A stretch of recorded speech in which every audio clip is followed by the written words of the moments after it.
So here we are on the passenger side, and we're just using an adjustable wrench again to pull all this bolt off here because there's just a lot of stuff in the way. And the top one we were able to get out with the air setup, and we're also working on getting this here disconnected.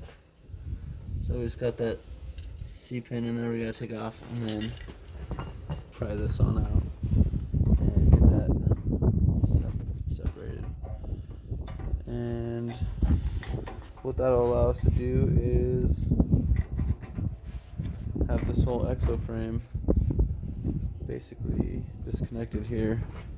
Use this here, hammer this out, just put it over there to Zerk spot to protect it, and then we'll pretty much be ready to start pulling out the tidbits there in the middle.